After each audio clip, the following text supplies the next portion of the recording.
Hello everyone, good morning to all of you. आपका जो exam होने वाला है एसएससी सीजीएल, उसके लिए ना हम आपके लिए बायोलॉजी की क्लास लेकर आए हैं। तो आज उसका डे 4 है, यानी कोशिका कोशिका का क्लास हम आप लोगों के लिए लेकर आए थे। तो उसका आज डे 4 है। तो चलिए स्टार्ट करते हैं। पिछला वीडियो में ना हम लोगों ने कोशिका भित्ति के बारे में पढ़ा था।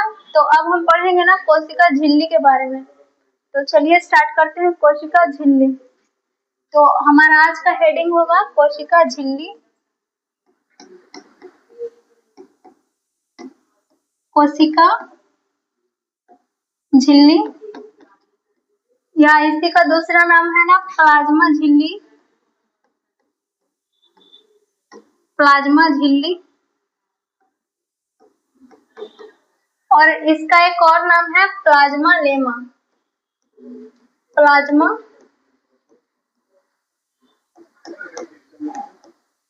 लेमा। तो सबसे पहले ना हम जानेंगे ये जो कोशिका झिल्ली होती है ये आखिर क्या होती है और ये कहाँ पाई जाती है। तो सबसे पहले इसके बारे में जानेंगे। ये जो हमारी कोशिका झिल्ली होती है ये जंतु कोशिका की सबसे बाहरी झिल्ली होती है। इसी को क्या बोलते हैं? कोशिका झिल्ली या प्लाज्मा झिल्ली या प्लाज्मा लेमा। सबसे पहले जानेंगे ये कोशिका झिल्ली का खोज किसने किया था। तो ये कोशिका झिल्ली का जो खोज किए थे वो हमारे ग्रैंडल साहब ने किए थे। तो सबसे पहले यहाँ पे लिख देती हूँ, कोशिका झिल्ली का जो खोज किए थे यानी डिस्कवरी, खोज, वो ग्रैंडल साहब ने किए थे। और ये जो हमारे ग्रैंडल साहब थे ये कोशिका झिल्ली का जो खोज किए थे वो सबसे पहले आरबीसी में किए थे। तो ये ग्रैंडल साहब ने ना कोशिका झिल्ली का खोज कहाँ किए थे? आरबीसी में। जब इन्होंने कोशिका झिल्ली का खोज किया तो इसके बाद ना दो साइंटिस्ट आए जिनका नाम था प्रीफर और एक का नाम था नंगेली। तो उन्होंने ना कोशिका झिल्ली का नामकरण किया। नामकरण, खोज कोई और किए और नामकरण कोई और किए। तो ये जो कोशिका झिल्ली है इसका नामकरण दो साइंटिस्ट ने मिलकर किए थे जिनका नाम है, एक का प्रीफर और एक का नाम है नंगेली। इन दोनों ने मिलकर ना कोशिका झिल्ली का नामकरण किए। ये प्रीफर ना कोशिका झिल्ली का नाम कोशिका झिल्ली दिए और नंगेली ने ना कोशिका झिल्ली का नाम प्लाज्मा झिल्ली दिए। अब आते हैं ना इसकी बनावट। तो ये जो हमारी कोशिका झिल्ली है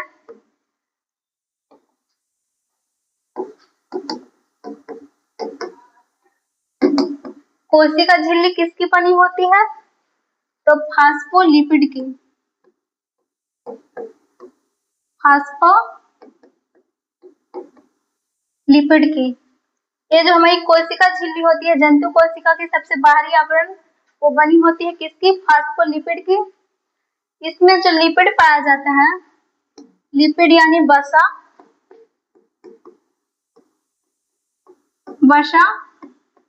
वो 52%, प्रोटीन 40% और एक और कार्बोहाइड्रेट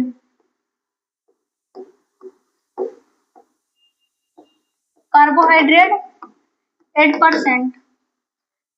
कोशिका झिल्ली किसकी बनी होती है? तो फास्फोलिपिड की बनी होती है। इसमें लिपिड यानी वसा की मात्रा 52%, प्रोटीन की मात्रा 40%, कार्बोहाइड्रेट की मात्रा 8% पाई जाती है।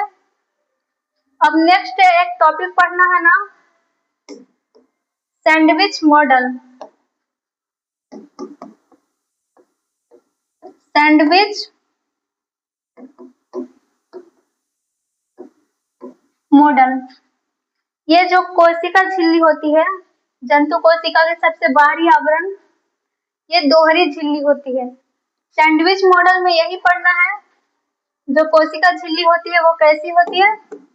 दोहरी झिल्ली होती है, दोहरी झिल्ली होती है, और इसे ही ना सैंडविच मॉडल कहा जाता है। तो ये बहुत बड़ी अपनी टॉपिक नहीं है, बहुत छोटी सी टॉपिक है। सैंडविच मॉडल, कोशिका झिल्ली दोहरी झिल्ली होती है और इसे ही क्या कहते हैं? सैंडविच मॉडल कहते हैं। अब हम लोग ना कोशिका झिल्ली की प्रॉपर्टीज पढ़ लेते हैं, यानी गुण।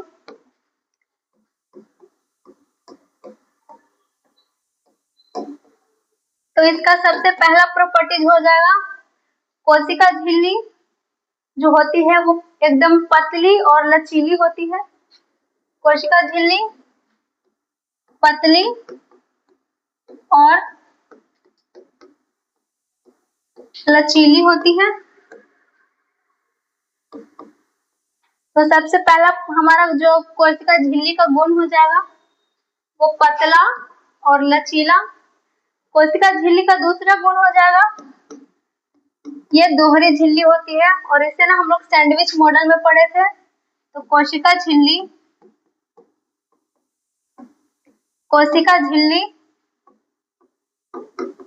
दोहरी झिल्ली होती है और इसे ही क्या कहते हैं? Sandwich model. कोशिका झिल्ली दोहरी झिल्ली होती है, दोहरी झिल्ली। ये इसका तीसरा प्रॉपर्टीज हो जाएगा, ये जो कोशिका झिल्ली होती है वो अर्धपारगम्य होती है। कोशिका झिल्ली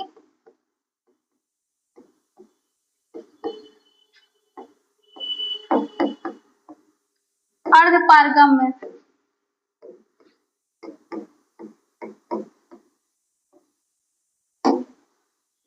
अर्धपारगम्य का अर्थ है, ये जो कोशिका झिल्ली होती है वो कोशिका के अंदर जो आवश्यक सामग्री होती है जैसे जल, ऑक्सीजन, उसे ना अंदर बाहर जाने के लिए रास्ता देती है, यानी जगह देती है। इसी को ना अर्धपारगम्य कहते हैं। हमारा चौथा जो प्रॉपर्टीज यानी गुण हो जाएगा, ये कोशिका झिल्ली जो होती है वो चयनात्मक झिल्ली होती है। कोशिका झिल्ली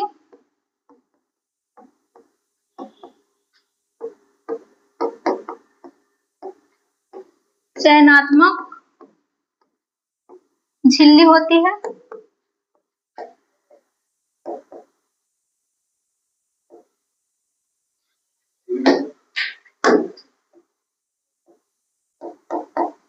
कोशिका झिल्ली जो होती है वो कैसी होती है? चयनात्मक झिल्ली होती है। चयनात्मक का अर्थ है यह ना जो कोशिका के लिए आवश्यक सामग्री है सिर्फ उसे ही ना अंदर आने देती है, बाकी जो इसके लिए हानिकारक यानी कोशिका के लिए जो हानिकारक पदार्थ है वो उसे अंदर नहीं आने देती है।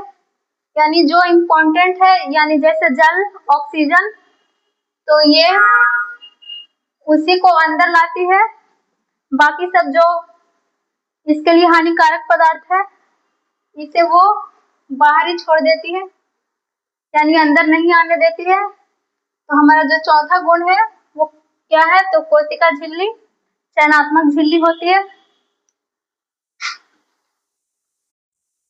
केंद्रक झिल्ली के बाद ना हमारा दूसरा टॉपिक था, कोशिका झिल्ली के बाद हमारा दूसरा टॉपिक था केंद्रक यानी न्यूक्लियस। तो स्टार्ट करते हैं। दूसरा टॉपिक है न्यूक्लियस।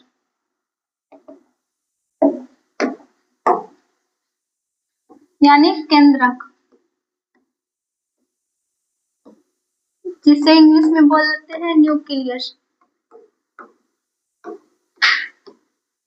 सबसे पहले ना हम देखेंगे न्यूक्लियस की खोज यानी केंद्रक की खोज। तो ये जो केंद्रक है इसका खोज सबसे पहले 1831 ईस्वी में रॉबर्ट ब्राउन नामक एक साइंटिस्ट ने किए थे।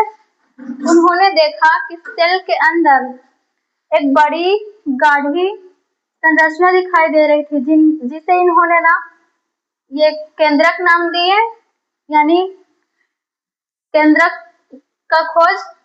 केंद्रक का खोज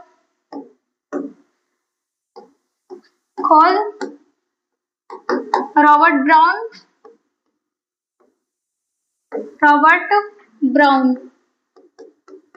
ब्राउन ने कब किए थे? तो 1831 ईस्वी में। इन्होंने जो केंद्रक का खोज किया वो सबसे पहले एक फ्लावर में किया था जिसका नाम है ऑर्चिड। इन्होंने ना सबसे पहले ऑर्चिड नामक फ्लावर में न्यूक्लियस का यानी केंद्रक का खोज किया। तो ये बहुत इंपॉर्टेंट है, इसलिए मैं इसे यहाँ पे लिख देती हूँ। सबसे पहले 1831 ईस्वी में ऑर्चिड नामक फ्लावर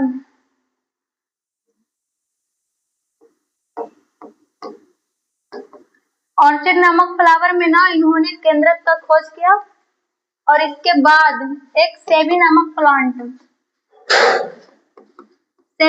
प्लांट लिया और उसमें भी ना इन्होंने न्यूक्लियस का खोज किया। सबसे पहले ऑर्चिड नामक फ्लावर में, सेकंड में सेबी नामक ये प्लांट में। ये हो गया फ्लावर और ये हो गया प्लांट।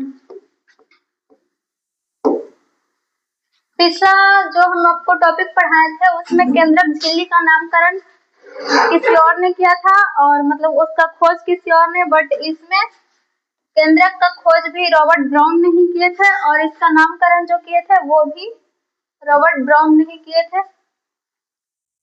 इसके बारे में नेक्स्ट टॉपिक अगर लिखना चाहे तो ये जो केंद्रक यानी न्यूक्लियस होता है वो कोशिका द्रव्य की सबसे बड़ी अंग, कोशिका द्रव्य की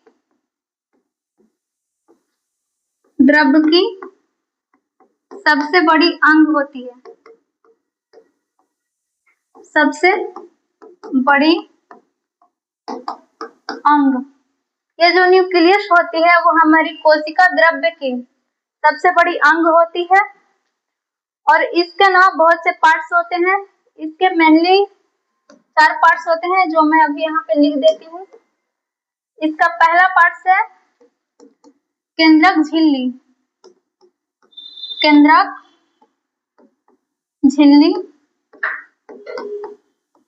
दूसरा न्यूक्लियोप्लाज्म या केंद्रक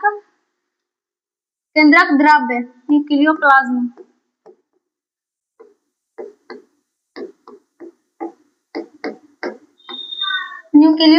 या केंद्रक द्रव्य।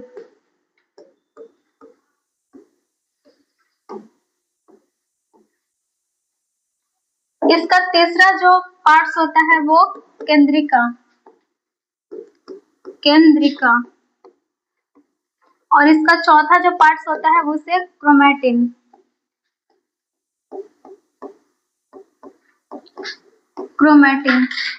तो ये हो गया हमारा न्यूक्लियस का पार्ट्स। पहला कोशिका केंद्रक झिल्ली, दूसरा न्यूक्लियोप्लाज्म या केंद्रक द्रव्य, तीसरा केंद्रिका और चौथा क्रोमैटिन। तो हम ना बारी बारी से इन चारों के बारे में पढ़ेंगे। तो सबसे पहले हमारा हेडिंग होगा केंद्रक झिल्ली।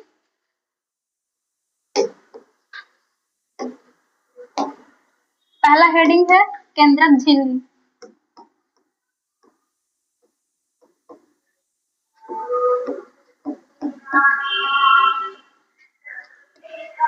ये जो केंद्रक झिल्ली है वो केंद्रक की सबसे बाहरी अंग है यानी सबसे बाहरी परत।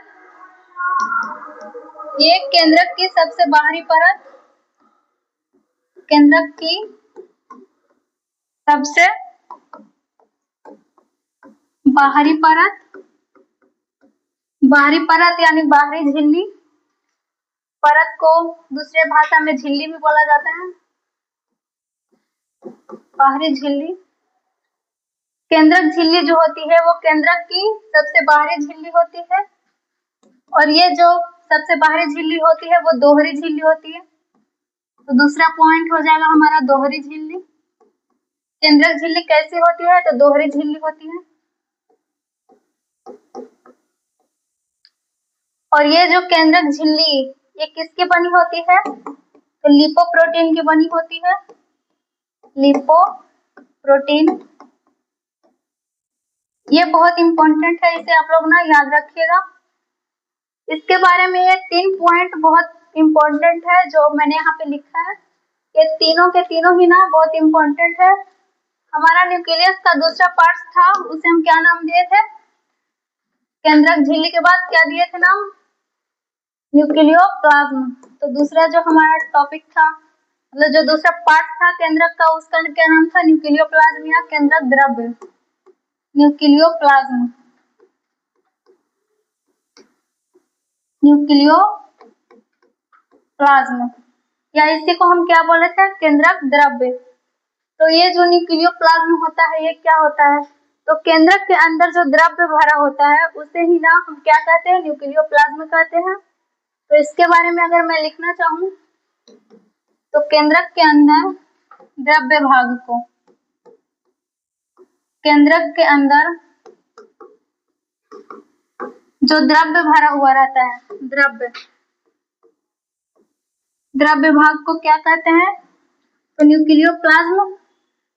मैंने जब पीछे सेल के बारे में कुछ बताया था तो वहां पे मैंने ये बताया था, जो सेल के अंदर जो द्रव्य भरा होता है उसे क्या कहते हैं? साइटोप्लाज्म। उसी प्रकार केंद्रक के अंदर जो द्रव्य भरा होता है उसे हम क्या कहते हैं? न्यूक्लियोप्लाज्म। केंद्रक को इंग्लिश में न्यूक्लियस कहते हैं, इसीलिए इसके अंदर जो द्रव्य भरा होता है उसे क्या कहते हैं? न्यूक्लियोप्लाज्म कहते हैं। इसके बारे में ना ये दूसरा टॉपिक अगर लिखना चाहें तो ये जो केंद्रक द्रव्य है इसमें डीएनए प्रेजेंट होता है, प्लस आरएनए प्रेजेंट होता है, प्लस बटन, प्लस कुछ घुलनशील एंजाइम्स भी होते हैं।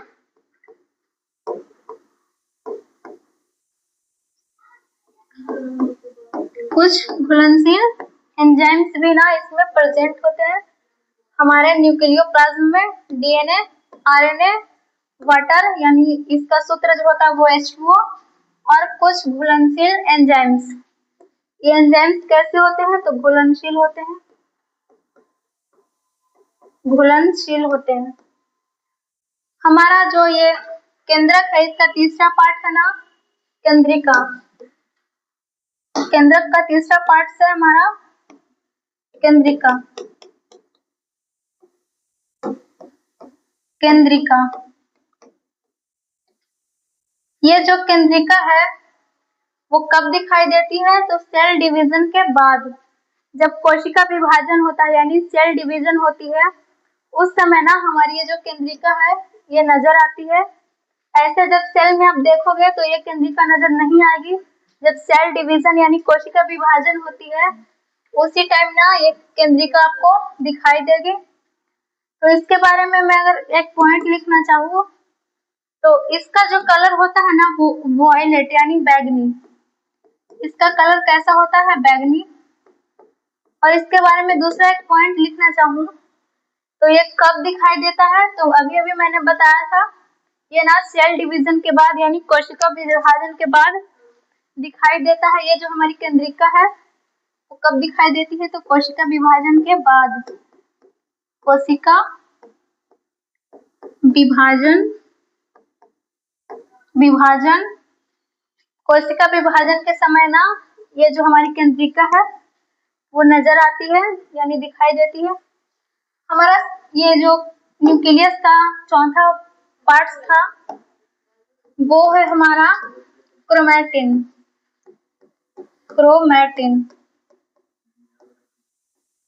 ये जो क्रोमैटिन है वो ना एक धागे जैसी रचना होती है, धागे जैसी संरचना पाई जाती है, उसे ही क्रोमैटिन कहते हैं। मतलब केंद्रक के अंदर एक इस टाइप की एक संरचना पाई जाती है, धागेनुमा संरचना, उसे हम क्या कहते हैं? क्रोमैटिन। धागेनुमा संरचना पाई जाती है जिसे ही हम क्या कहते हैं? क्रोमैटिन। ये हो गया ना हमारा न्यूक्लियस कंप्लीट यानी केंद्रक कंप्लीट। इसके बाद हमारा ना एक पढ़ना है इसके आगे जो सेल का पार्ट है वो क्रोमोसोम। तो हमारा जो नेक्स्ट टॉपिक है वो क्रोमोसोम।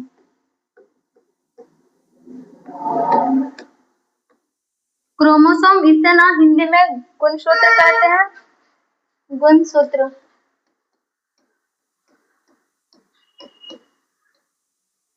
तो सबसे पहले ना हम क्रोमोसोम यानी गुणसूत्र का बनावट यानी स्ट्रक्चर देखेंगे। तो ये जो हमारा गुणसूत्र यानी क्रोमोसोम है, ये किस प्रकार बनती है? तो जब डीएनए को हिस्टोन प्रोटीन के ऊपर लपेटा जाता है तो इसी संरचना को ना क्रोमोसोम कहते हैं। इसमें ना मैं लिखूं तो जब डीएनए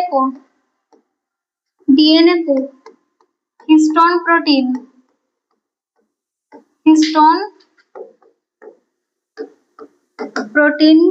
के ऊपर लपेटा जाता है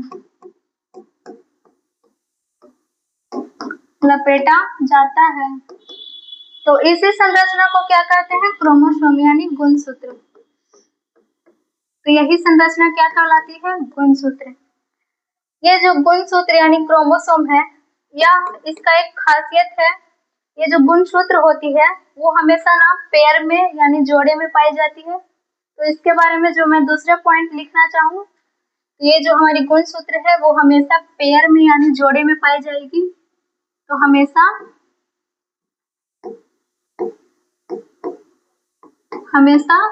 ये जोड़े में पाई जाती है, जोड़े में पाई जाएगी। ये गुणसूत्र ना हमेशा किस में पाई जाएगी? तो जोड़े में पाई जाएगी। ये जो गुणसूत्र यानी क्रोमोसोम होती है वो ऑलवेज यानी हमेशा नहीं दिखती। ये आपको कब दिखेगी? तो जब कोशिका विभाजन यानी सेल डिवीजन होगा, उसी टाइम ना हमारा ये गुणसूत्र दिखेगा यानी क्रोमोसोम उसी टाइम दिखेगा। तो इसके बारे में मैं तीसरा पॉइंट लिखना चाहूँ, तो ये जो हमारी गुणसूत्र होती है वो कब दिखती है? तो कोशिका विभाजन के समय।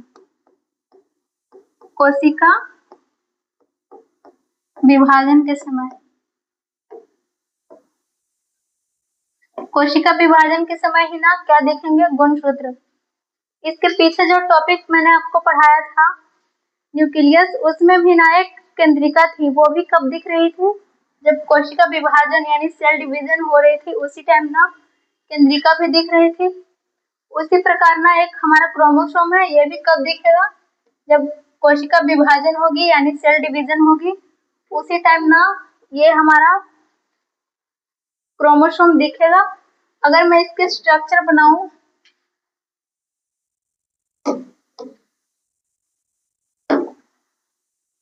तो इस प्रकार से हो सकती है।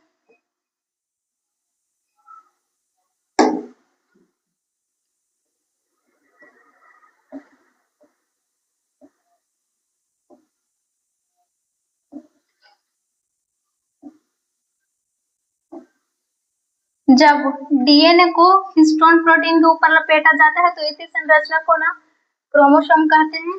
तो ये हो गया ये हिस्टोन प्रोटीन, ये हो गया अपना हिस्टोन प्रोटीन,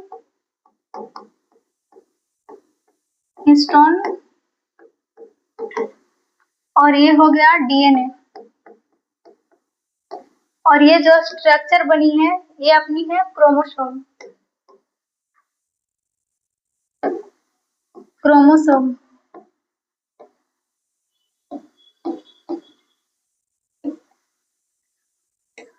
तो आज के लिए इतना ही, और पढ़ेंगे नेक्स्ट वीडियो में। थैंक यू, धन्यवाद।